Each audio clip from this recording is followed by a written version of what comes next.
Movie के शुरुआत में हमें कपल दिखाई देते हैं जिसमें एक लेडी अपने रूम में सो रही होती है लेकिन उसका हस्बैंड बाहर ड्रिंक कर रहा होता है। उस आदमी को देखकर ऐसा लग रहा था कि जैसे वो बहुत ज्यादा डरा हुआ है। वो एक पेंटिंग को मुसलसल देख रहा होता है। फिर कुछ देर के बाद वो मिरर के सामने आकर खड़ा हो जाता है और मिरर में अपना सर मारता है जिससे कि उसे काफी चोट लग जाती है। जब उसकी वाइफ को ये आवाजें सुनाई देती है तो वो उसे देखने नीचे आ जाती है। उसका हस्बैंड बहुत अजीब कंडीशन में होता है। वो उसे भी एक आयरन स्टिक से मार डालता है। फिर कई साल गुजर जाते हैं और एक बार फिर हमें एक कपल दिखाई देते हैं और ये फैमिली काफी हैप्पी फैमिली होती है। ये कपल अपनी लाइफ बहुत खुशी खुशी स्पेंड कर रहे होते हैं। इसमें लड़के का नाम एडम और लड़के का नाम लीसा होता है। एडम एक मैथमेटिक्स का प्रोफेसर होता है। अभी कुछ टाइम पहले ही एक यूनिवर्सिटी से उसे बहुत ही अच्छी जॉब ऑफर होती है जिसकी सैलरी भी काफी अच्छी होती है और साथ में वो लोग उसे रहने के लिए खूबसूरत सा घर भी प्रोवाइड करते हैं जिससे वो काफी खुश होता है। फिर वो लोग सिटी से टाउन उस घर में आकर शिफ्ट हो जाते हैं। दूसरी तरफ में लीसा प्रेग्नेंट होती है। इसके वजह से वो दोनों बहुत खुश होते हैं। इस बात को वो दोनों के बीच में हमेशा डिस्कशंस होती रहती है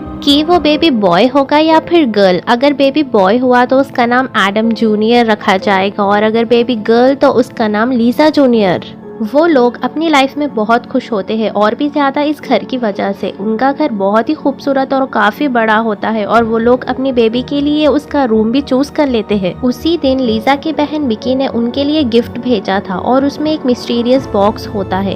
एडम उस बॉक्स को ओपन करने की काफी कोशिश करता है लेकिन वो उससे नहीं खुलता। वो ये समझते हैं कि शायद विकी ने उनके साथ कोई प्रैंक किया होगा, मगर फिर भी वो उस बॉक्स को रख लेते हैं और अगले दिन एडम अपने काम पर चला जाता है। लेकिन जाने से पहले वो लीजा को कुछ इंस्ट्रक्शंस देता है कि वो अपना ख्याल रखेगी और वेट भी नहीं उठाएगी, खास तौर पर बेबी क्रीप। और वो ये भी कहता है कि हम दोनों मिलकर बेबी का रूम सेट करेंगे। लेकिन जब एडम चला जाता है तब लीजा खुद को बहुत ज्यादा बिजी कर लेती है। वो बेबी रूम की काफी सेटिंग कर लेती है और साथ ही बेबी क्रीप भी, क्योंकि उसे नहीं लग रहा था कि वो क्रीप इतना हैवी है। फिर उसका ध्यान उस बॉक्स की तरफ जाता है जो एडम से ओपन नहीं हुआ था। यहाँ पर अजीब चीज ये होती है कि लीजा से वो बॉक्स आसानी से खुल जाता है। जब वो उस बॉक्स को ओपन करती है तो वो बिल्कुल खाली होता है। फिर वो उस बॉक्स को रख देती है और वॉक पर चली जाती है। तब उसे एक औरत नजर आती है जो रो रही होती है और उसकी बॉडी पर ब्लड भी लगा होता है और वो बार बार एक ही बात बोल रही होती है कि मैंने अपने बच्चे को खो दिया है। उसकी ये हालत देखकर लीजा उसकी हेल्प करना चाहती थी लेकिन वो लीजा को देखकर अजीब बातें करना शुरू कर देती है। वो उससे कहती है कि जो बच्चा तुम्हारे पेट में है वो तुम्हारा नहीं रहेगा, वो उसे ले जाएगा और लोग भी तुमसे डरना शुरू कर देंगे, तुम अपने बच्चे को बचा भी नहीं सकोगी। ये बातें सुनकर लीजा काफी डर जाती है। वो घर वापस आ जाती है। फिर वो एडम को कॉल करती है और सारी बातें उसे बता देती है। लेकिन उस दिन से लीजा के साथ अजीब होना शुरू हो जाता है। उसे बेबी रूम से किसी बच्चे की रोने की आवाजें आती है। फिर वो ऊपर जाकर देखती है। जो चीजें वो देखती है उसे देखकर वो हैरान हो जाती है। उसे बेबी क्रीप में एक बच्ची लेटी हुई दिखती है। उसे कुछ नहीं समझ आ रहा था क्या हो रहा है, क्योंकि ये कोई ख्वाब नहीं होता बल्कि हकीकत होता है। और फिर जैसे ही वो उस बच्ची को गोद में उठाती है तब उसका चेहरा अचानक से बदल जाता है और इसके बाद लीजा अपने होश खो बैठती है।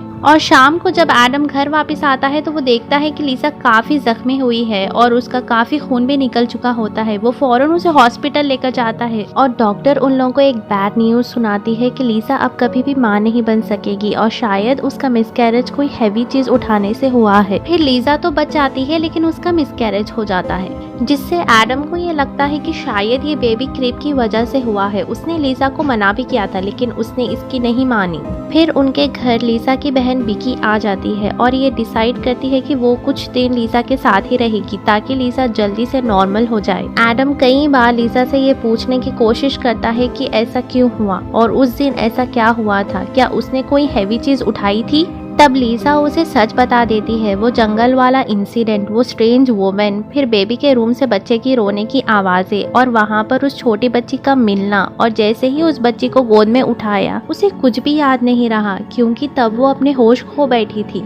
यहाँ पर एक बात तो क्लियर हो जाती है कि उनके साथ कुछ अजीब हो रहा था और साथ में एडम को वो मिस्टीरियस बॉक्स भी मिल जाता है जो अब आसानी से ओपन हो रहा था। तब एडम लीसा को बताता है, जिस पर वो कहती है कि इस बॉक्स को तो मैंने उसी दिन खोल लिया था जब ये इंसिडेंट पेश आया। और फिर वो विकी से पूछते हैं कि उसने उन्हें ये बॉक्स क्यों दिया, जो पहले तो नहीं खुल रहा था और अब खुल चुका है और खाली भी है। जिस पर वो कहती है कि ये मैंने किसी घर की आइटम्स की सेल पर खरीदा था और मैंने इसको लीसा को गिफ्ट कर दिया। लेकिन रियलिटी तो ये होती है कि उस बॉक्स ने पहले तो विकी को फिर लीसा को अट्रैक्ट किया, तभी तो उसने ये बॉक्स ओपन कर लिया था। फिर नॉर्मल लाइफ स्टार्ट होती है और फिर कुछ दिन गुजर जाने के बाद लीसा को अपने घर से कुछ महसूस होना शुरू हो जाता है, जिसे वो बता भी नहीं सकती थी। जैसे अक्सर घर के मिरर्स में लीसा का रिफ्लेक्शन काफी अजीब आता है। और एक सुबह जब विकी और लीसा योगा कर रहे होते हैं, तब एक बार फिर लीसा को किसी बच्चे के रोने की आवाजें आती है। इस बात को वो विकी से शेयर भी करती है। वो काफी डर जाती है और चेक करने के लिए बेबी के रूम में चली जाती है। और इस बार फिर बेबी क्रिब में एक बच्ची लेटी हुई थी, लेकिन अब वो पहले से बड़ी हो चुकी थी। और अजीब बात तो ये होती है कि वो सिर्फ लीसा को नजर आ रही थी, विकी को नहीं। फिर वो अपनी बहन को एक्सप्लेन करती है कि वो नॉर्मल है और वो सच में एक बच्ची को देख रही है। फिर रात को एडम देखता है कि लीसा अपने बेड पर नहीं है। वो उसे देखने के लिए जाता है, तब लीसा उसे फायर प्लेस के पास खड़ी हुई मिलती है, जो कि एक पेंटिंग को घूर रही थी। वो एडम को बताती है कि हमारे साथ कुछ अजीब हो रहा है, क्योंकि जब हमारे साथ वो इंसिडेंट पेश आया था तब ये पेंटिंग ऐसी नहीं थी और अब ये पेंटिंग बिल्कुल बदल चुकी है। क्योंकि पहले वो पेंटिंग में 4 बच्चे खेल रहे थे और उन्हें एक औरत बैठकर देख रही थी, लेकिन अब वो पेंटिंग बदल चुकी है, क्योंकि वो औरत अब अपने बच्चों की तरफ नहीं बल्कि साइड पर देख रही थी। और इस बात को सिर्फ लीसा महसूस करती है, एडम नहीं। और वो उसे समझाता है कि तुम अपने बेबी को खो देने की वजह से ऐसी हो गई हो, जिसकी वजह से तुम काफी अपसेट हो।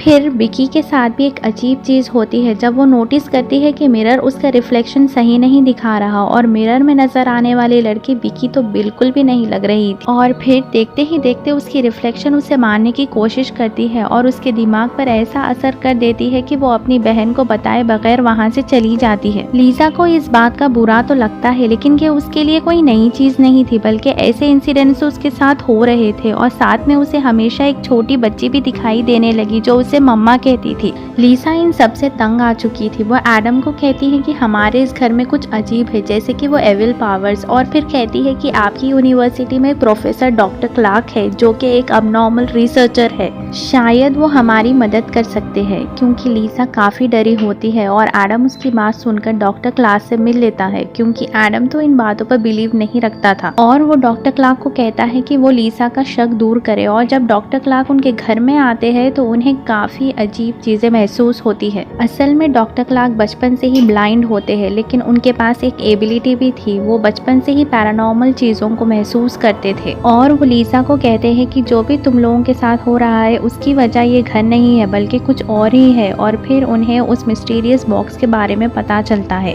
और फिर वो ये बात समझ जाते हैं कि एक अननोन एविल पावर थी जो उस बॉक्स में कैद थी, और जैसे ही उसे ओपन किया गया तो वो आजाद हो गई। और जिसने भी उस बॉक्स को ओपन किया है वो उसके साथ ही है, तो वो चीज उनके साथ ही है। वो जहाँ जहाँ जाएंगे वो चीज उनके साथ ही होगी। ये बातें सुनकर एडम काफी गुस्से में आ जाता है और वो डॉक्टर क्लार्क को बाहर निकाल देता है और कहता है कि मैंने आपको ये कहा था कि आप लीसा का शक दूर करें, लेकिन आपने तो उसे और डरा दिया। इस पर डॉक्टर क्लार्क उसे समझाने की कोशिश करते हैं कि तुम लोगों को शायद पता नहीं कि तुम कितनी बड़ी मुसीबत में हो, लेकिन वो उसकी कोई बात नहीं सुनता। फिर उसी ही रात एडम को एक औरत और एक ओल्ड लेडी नजर आती है। वो दोनों उसे काफी डरा देती है और अब तो एडम को पूरा यकीन हो जाता है और वो फिर से डॉक्टर क्लार्क को अपने घर में बुला लेता है। और तब डॉक्टर क्लार्क उनकी मदद करने की कोशिश करते हैं। अपनी इस रिसर्च से उन्हें पता चलता है कि सब कुछ जो पैरानॉर्मल एक्टिविटीज हो रही है वो इस घर की वजह से बिल्कुल भी नहीं है, और इस सब की होने की वजह वो बॉक्स था, क्योंकि उस बॉक्स में एक अननोन एविल एंटिटी होती है जिसका कोई वजूद तो नहीं होता और इसका मकसद सिर्फ अनबॉर्न बेबी का शिकार होता है।